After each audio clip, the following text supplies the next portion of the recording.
السلام علیکم ورحمۃ اللہ وبرکاتہ۔ بھائیوں بہنوں، دوستوں، بزرگوں، آج ہم آپ کی خدمت میں ایک نرالا ایک اہم عنوان لے کر حاضر ہوئے ہیں کہ کیا کوئی شوہر اپنی بیوی سے کسی اہم کام میں مشورہ لے سکتا ہے، مشورہ لینا چاہیے۔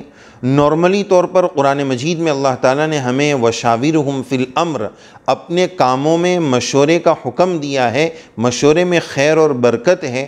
تو کیا شوہر اپنی بیوی سے مشورہ کر سکتا ہے؟ کیا کرنا چاہیے؟ اس کی وضاحت اس لیے بھی ضروری ہے کہ بیوی تو رفیق حیات ہے، لائف پارٹنر ہے، لیکن بہت سارے مرد یہ سمجھتے ہیں کہ ان سے بیوی سے مشورہ لینا یہ ان کی مردانگی کے خلاف ہے، اور یہ سمجھتے ہیں کہ وہ تو ادھوری ہے، وہ تو ناقص العقل ہے، تو وہ کیا مشورہ دے گی، اور اپنے آپ کو یہ سمجھتے ہیں کہ میں بہت قابل ہوں، مجھے اس کے مشورے کی ضرورت نہیں۔ لیکن آئیے ہم سیرت کی روشنی میں اور سنت کی روشنی میں اس مسئلے کو سمجھتے ہیں کہ رسول اللہ صلی اللہ علیہ وسلم جو صاحب وحی ہے، اللہ کی طرف سے وحی کا فیضان ہو رہا ہے، غلط کا کوئی امکان نہیں ہے، لیکن رسول اللہ صلی اللہ علیہ وسلم نے بھی بعض مواقع پر اپنی ازواج مطہرات یعنی بیویوں سے رسول اللہ صلی اللہ علیہ وسلم نے مشورہ فرمایا ہے۔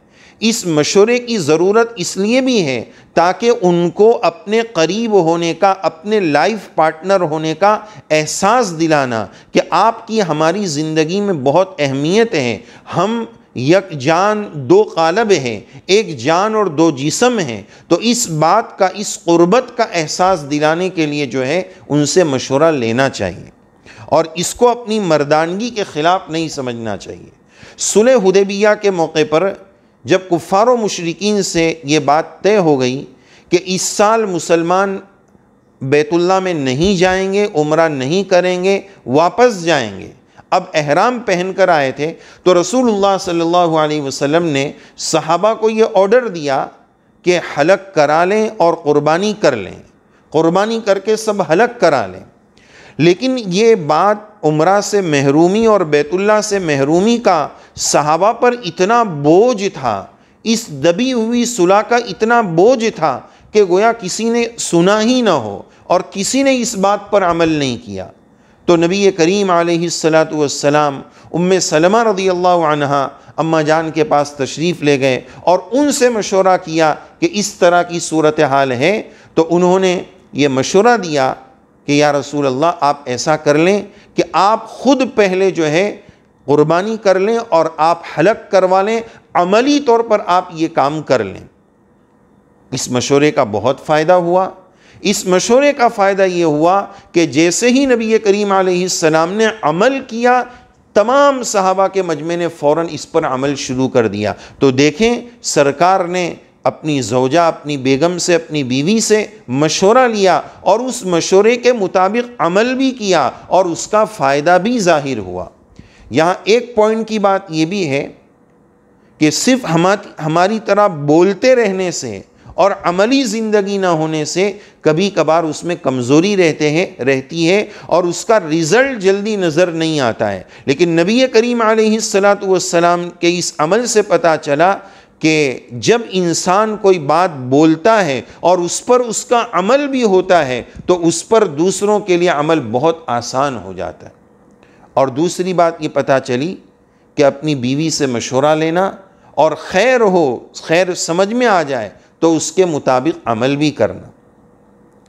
ہم اس پر کئی بار لطیفہ سناتے ہیں کہ کسی چھوٹے کو ہلکا مت سمجھو، کہ یہ تو ناقص العقل ہے، یہ تو عورت ہے، یہ کیا سمجھے گی۔ ہم نے اس پر کئی بار وہ لطیفہ سنایا کہ سفر میں کسان اور ایک پروفیسر پڑھا لکھا دونوں جا رہے تھے، ٹائم پاس کے لیے انہوں نے کوئز کھیلنے کا مشورہ کیا کہ دونوں ایک دوسرے کو سوال کریں گے، جس کو جواب نہیں آئے گا تو وہ 100 روپیہ دے گا۔ تو کسان نے کہا، فارمر نے کہا کہ مجھے نہیں آئے گا تو میں 50 دوں گا، آپ اتنے پڑھے لکھے ہیں، آپ کو نہیں آوے تو 100 دینے کا، مجھے نہیں آئے گا تو میں 50 دوں گا۔ کہا ڈن، صحیح بات ہے، پکی بات ہے۔ اب پہلا سوال کسان نے کیا کیا کہ ایسا پرندہ بتاؤ، کوئی ایسا برڈ بتاؤ جو زمین پر چلتا ہے تو اس کے 2 پاؤں ہوتے ہیں اور اڑتا ہے تو 3 پاؤں ہو جاتے ہیں۔ پروفیسر ہار مان گیا کہ مجھے اس کا جواب نہیں معلوم۔ کہا لاؤ 100 روپے، لو 100 روپے۔ اب اس نے کہا چلو اب تم اس کا جواب بتاؤ، تو یہ بولنے لگا مجھے بھی نہیں آتے، لو 50 روپے۔ اس نے اس کو ایڑا بن کر پیڑا کھلایا بامبے کی لینگویج میں۔ وہ اس کو سمجھ رہا تھا یہ کسان ہے، اس کو کیا آتا ہوگا۔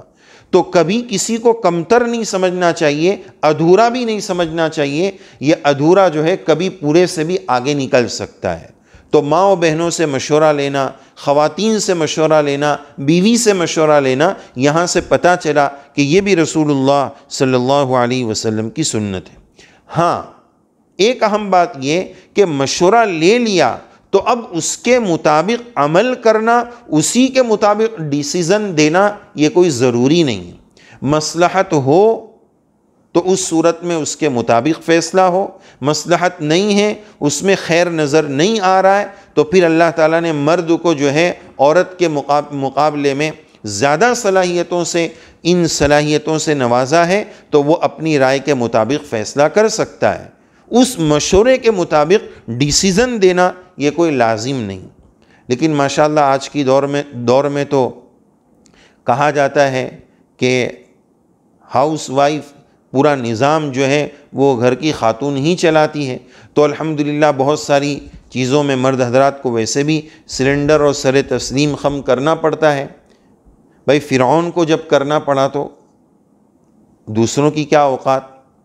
یعنی ان واقعات سے بھی ہمیں ثبوت ملتا ہے کہ فرعون کی بیوی نے کہا تھا لا تقتلوا، اس پیٹی والے بچے یعنی موسیٰ علیہ السلام کو قتل مت کرو، عسیٰ ان ینفعنا، ہو سکتا ہے فیوچر میں یہ ہمارے لیے نفع بخش ہو جائے، او نتخذہ ولدا، ہم اس کو اپنا بیٹا بنا لیں۔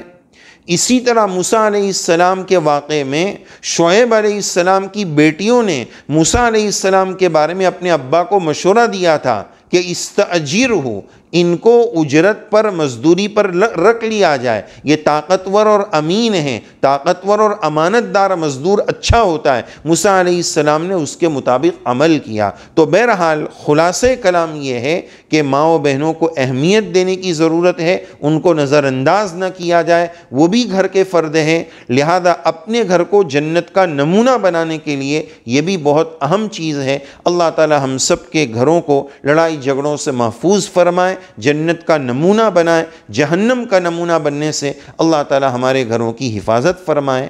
آمین یا رب العالمین۔